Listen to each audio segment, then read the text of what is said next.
welcome back to my channel. My name is Karina and I am an SLPA sharing my family, speech, and lifestyle here on YouTube with you guys. Today's video is all about what you can be doing at home starting today with your toddler or your little one just to get some speech practice in. I'm just gonna jump straight into it. The number one thing that you need and probably already have at your house are bubbles. I use this in therapy and I use this at home as well. You can teach them to pop the bubbles, using your finger, and you can show them you like actually popping all of the bubbles all over the place. It's a fun activity for your kids and it's something that you can just repetitively use these words like pop. You can say bubbles, you can say up. Pop the bubbles up high. There's so many things you can do with that.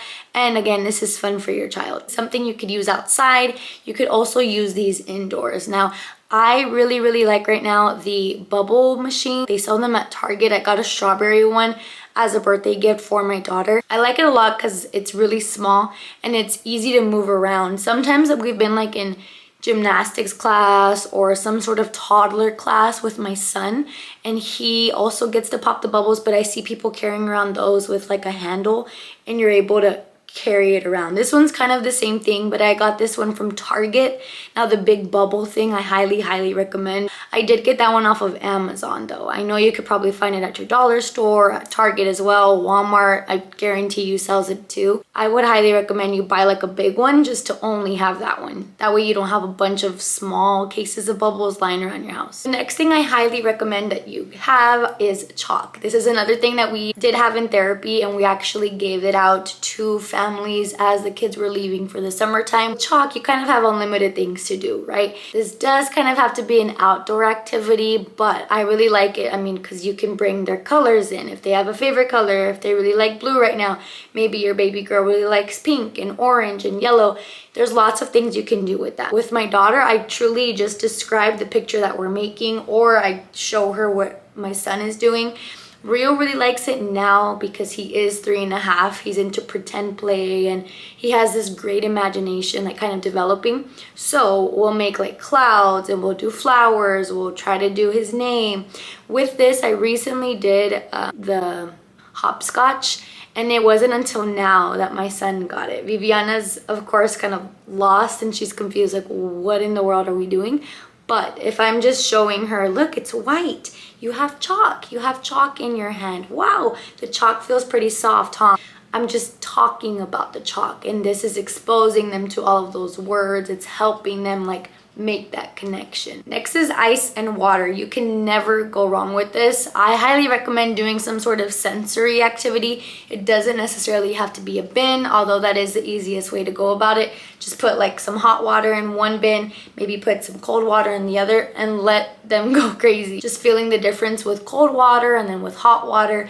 Maybe you can add things that they like right now. If it's animals, go and buy a couple of animals off of Amazon, like small little things that you could be using and throwing in there. Let me actually show you some that we've used in there. There's a collection of, I say collection, it's literally a bin. This is a bin full of animals that we've kind of gotten over the years. I remember his very first set of any animals was from the zoo. I highly recommend just going to like a Marshall's, a TJ Maxx, a Ross. They have all sorts of little toys there. And I think that's where we got stuff like this. I know Five Below sells these. I mean, there's lots of options. We even have magnets here that when my daughter doesn't want to use like the really big ones, I do take out the magnets and I have her look at them on the fridge. But back to what I'm talking about is a sensory bin. You could also do little things like this, which I have used in therapy as well, like washing the rubber duck, maybe pair it with a small book. You don't have to go that route. That's something that takes a little bit more planning. But if you're doing the sensory activity, I do recommend for little ones like babies, about a year, 18 months, you can get these things because they're gonna like feeling on them, and they're gonna like maybe having it in a big bucket of water with a bunch of soap with bubbles. It's something that's fun for them. But I mentioned having the ice cold water and then hot water because that's going to really pique their interest. When I'm picturing sensory, I'm picturing for my son, it's going to look very different than with my daughter right now. My son might use something like a big ice block, and I might take a lot of his interest. Like he was really into cars for a while. Right now he's really into superheroes and Super Mario. So something I've seen online is you can actually put their little objects in a big sort of plastic container and then freeze it. Something that's gonna hold really well. And then if you take out that sort of mold or that ice block that you made with the characters in it, you could literally sit it outside or on a towel if you want indoors, or in a big box indoors if you want to stay inside, and then let that melt. And you can continuously talk about the cold ice and touch it and see what's happening, and it's gonna keep their interest again because it's really cold. They're watching it melt. There's literally so much to do with just water. And then last but not least, I highly recommend just spending lots of time outdoors. For us in Texas, it's not completely possible because it's very, very hot.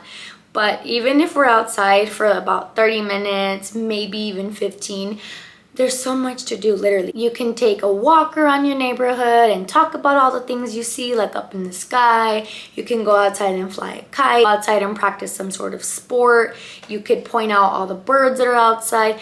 The easiest thing for me to do, truly, is first thing in the morning when both of my kids are awake around 7, 8-ish. I like to try to get outside. It does not always happen, but for me it's very peaceful if I prep my coffee, I've had my breakfast, I've had my water, done all of the things. I can get them outside for at least 15 to 30 minutes. I find that just sipping my coffee has been great, and it kind of helps me calm down with them. Like, we'll be sitting outside and they like to bring their little waters or something outside, and then I'll just talk about all the things that we're hearing in the morning, like birds that are in our backyard, or if we hear the trash truck coming by, if we hear cars outside. Like, those are all things to point out, and it's helping them make again that connection, like with the real world versus the words that you've been saying or the vocabulary that you're trying to build. Earlier today we were at some sort of like play park indoors, and they had these little squigs, which reminded me when Rio was younger, I used to love to use these on the window. So lately, I've actually been doing that with Viviana. This window right here, when we're in the room playing, I like to take these out and then I put them on the window for her to just pull off. And I'll tell her the color of each one. And as she's pulling them, I'll kind of grunt and say, oh, you're pulling, you're pulling. And then when she got it off, I'll tell her it's off. It's another way to easily build their vocabulary. Not saying you absolutely have to go out and buy these, but if you do, they are on Amazon, and I've also seen them in places like Target, Walmart, and there you have it. Those are all of the things that you could be doing at home right now in the summertime. I highly recommend you guys try these things. If you liked the video, please make sure to give it a thumbs up and subscribe to my channel as well. It'll mean so much to me. I will catch you in my next one. Bye.